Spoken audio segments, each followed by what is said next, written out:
বন্ধুরা, আমরা প্রতিদিনই টাকা পয়সার হিসাব করি, জমাই, খরচ করি, কিন্তু যে জিনিসটা সবচেয়ে মূল্যবান সেটা অনেকেই খেয়াল করি না, আর সেটা হলো সময়।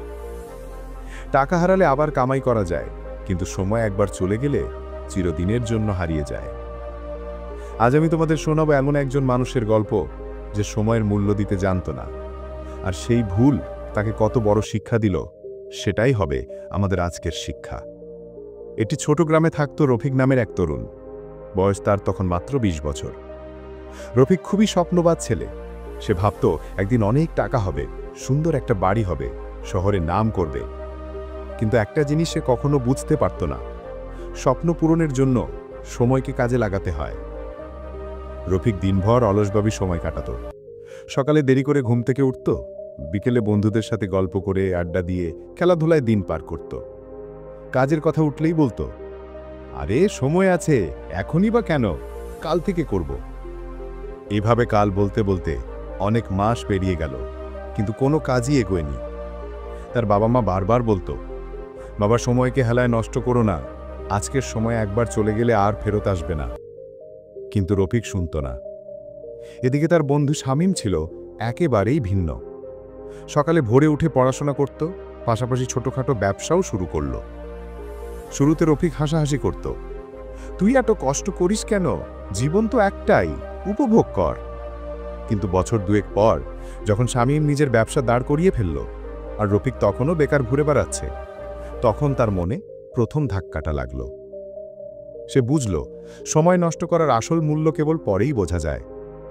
যখন সুযোগ আসে তখন যদি কাজে লাগানো না যায়, পরে আফসোস ছাড়া কিছু থাকে না। একদিন রফিক এক বৃদ্ধ মানুষকে দেখল। তিনি বাজারে বসে বাঁশের ঝুড়ি বিক্রি করছিলেন। বয়স তার প্রায় ৭০, কিন্তু ভোরবেলা উঠে এখনো কাজ করেন। রফিক অবাক হয়ে জিজ্ঞেস করল, চাচা, এই বয়সে অত পরিশ্রম করেন কেন? বৃদ্ধ হেসে বললেন, বাবা, আমিও তোমার মতো একসময় ভাবতাম সময় অনেক, কাজ না করলেও চলবে। কিন্তু যখন সময় গেল তখন বুঝলাম আসল সম্পদ টাকা নয়, সময়। যদি সময়কে কাজে লাগাতাম, আজ হয়তো এত কষ্ট করতে হতো না। বৃদ্ধের সেই কথা রফিকের হৃদয়ে বজ্রপাতের মতো আঘাত করল। সে সিদ্ধান্ত নিল আজ থেকে সময়কে আর নষ্ট করবে না। পরের দিন ভোরে উঠে কাজ খুঁজতে বেরোলো। ছোটখাটো দোকানে কাজ পেল। প্রথমে অনেক কষ্ট হলো, কারণ অভ্যেসই ছিল না সময় মতো কাজ করার। কিন্তু ধীরে ধীরে সে শিখল, সময়কে পরিকল্পনা করে ব্যবহার করলে ছোট কাজও বড় সাফল্যে পরিণত হয়। দিন যেতে লাগল। কয়েক বছর পর রফিকও নিজের দোকান খুলতে পারল। গ্রামের মানুষ তখন বলতো, দেখো, যে ছেলেটা সারাদিন আড্ডা দিত, সে আজ সময়ের মূল্য বুঝে নিজের ভাগ্য বদলে ফেলেছে।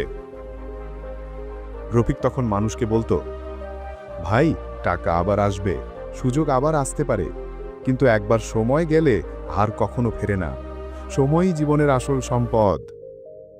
বন্ধুরা, এই গল্পটা আমাদের শেখায়, সময়কে যদি গুরুত্ব দাও তাহলে তুমি নিজের স্বপ্ন পূরণ করতে পারবে, আর যদি সময় নষ্ট করো তাহলে স্বপ্ন সব সময় স্বপ্নই থেকে যাবে। তাহলে আজ থেকেই নিজেকে প্রশ্ন করো, তুমি সময়কে কিভাবে ব্যবহার করছো? তুমি কি সময়কে কাজে লাগাচ্ছ নাকি নষ্ট করছো? যদি গল্পটি তোমার ভালো লেগে থাকে তবে অবশ্যই লাইক দাও, কমেন্টে জানাও তোমার মতামত, আর আমাদের চ্যানেলটি সাবস্ক্রাইব করতে ভুলে যেও না, কারণ সামনে আরও অনেক অনুপ্রেরণাদায়ক গল্প তোমাদের জন্য অপেক্ষা করছে।